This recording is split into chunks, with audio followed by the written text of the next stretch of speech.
ሰላም እንዴት ናችሁ? ውድ የዩቲዩብ ቻናል ተከታታዮች፣ ባለፈው ቪዲዮ ላይ ስለ ኤምቲ ሴት፣ ስለ ፋይናይት ሴት፣ ስለ ኢንፋይናይት ሴት በደንብ በዝርዝር አይተናል። ዛሬ ደግሞ ሰብሴት ምን ማለት እንደሆነ በደንብ እናያለን።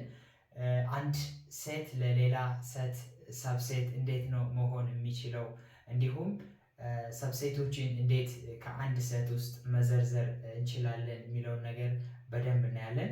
ቪዲዮን እስከ መጨረሻው ስለምትከታተሉ እጅግ አድርጌ አመሰግናለሁ። ወደ ቪዲዮ ሰብሴትስ if set A is said to be a subset of set B set A የሚባል ሴት ቢኖረን set B የሚባል ሴት ሌላ ሴት ቢኖረን ሴት A ለሴት B ሰብሴት መሆን የሚችለው if every element of A እያንዳንዱ የA ኤሌመንቶች is also an element in B ሲሆኑ ብቻ ነው ማለት ነው። እያንዳንዱ የኤ ኤሌመንቶች ለቢ ኤሌመንት መሆን ሲችሉ ኤ ለቢ ሳብሴት ነው ማለት እንችላለን ማለት ነው። ሲምቦሊካሊ we can write A is subset of B A subset of B የሚለውን ማመልከት እንችላለን። ስለዚህ ሰብሴት ሲምቦል ነች ማለት ነው። ምልክቷ የኤሌመንት ምልክት እንደዚህ አይነት እንደሆነችው ሁሉ የሰብሴት ምልክት ደግሞ እንደዚህ አይነት ትሆናለች ማለት ነው። ስለዚህ ሰብሴት ሲሆን በዚህ ይጻፋል። ሰብሴት በማይሆንበት ሰዓት ደግሞ እንደዚህ ማድረግ ትችላላችሁ። ኤሌመንት ከሆነ በዚህ ይጻፋል፣ ኤሌመንት ካልሆነ ደግሞ በዚህ አይነት ሲምቦል ማስቀመጥ እንችላለን ማለት ነው። ኤግዛምፕል ሌትስ ሴት A is ACE and set B is AEIOU ቫወል ሌተሮችን ሴት B ቢይዝ ሴት A ደግሞ ኤ ሲ እና ኢ ኤሌመንቶችን ቢይዝ ኢዝ ሴት ኤ ሰብሴት ኦፍ ቢ ነው ወይስ አይደለም የሚለውን ነገር በግልጽ ነው ያለን። ዜር ኢዝ አን ኤሌመንት ኢን ኤ ውስጥ አለ የሆነ ኤሌመንት which is not an element of B የቢ ኤሌመንት ያልሆነ ማለት ነው። ስለዚህ የቢ ኤሌመንት ያልሆነ ኤ ውስጥ ስለሚገኝ ምን እንላለን ማለት ነው? ሶ set A is not an element of set B እንላለን ማለት ነው። ስለዚህ ሲምቦሊካሊ A is not subset of B በማለት ማስቀመጥ እንችላለን። ኤሌመንቱ ማነው? ሲ ነው። ስለዚህ ሲ የሚባለው ኤሌመንት ቢ ውስጥ አይገኝም።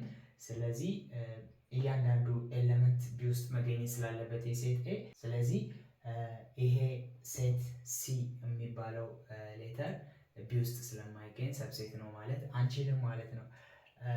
ሶ ኤምቲ ሴት ኢዝ ሰብሴት ኦፍ ኤኒ ሴት ለማንኛውም ሴት ኤምቲ ሴቶች ሰብሴት መሆን ይችላሉ። እንዲሁም ኤኒ ሴት ኢዝ ሰብሴት ኦፍ ኢትሰልፍ ማንኛውም ሴት ለራሱ ሰብሴት መሆን ይችላል ማለት ነው። ሌትስ ፎር ኤግዛምፕል ሌትስ ኤ ኢዝ 1 2 3 ዘን ሊስት ሰብሴትስ ኦፍ ኤ ሰት ኤ የሚባለው 1 2 3 ቢሆን ሰብሴቶችን ዘርዝሩ ይለናል። ስለዚህ በቀላሉ ማድረግ እንችላለን። ከነዚህ ውስጥ እያወጣን መዘርዘር እንችላለን ሰብሴቶችን። ስለዚህ ሌትስ ሴይ 1 2 3 4 is not included 1 2 1 3 2 3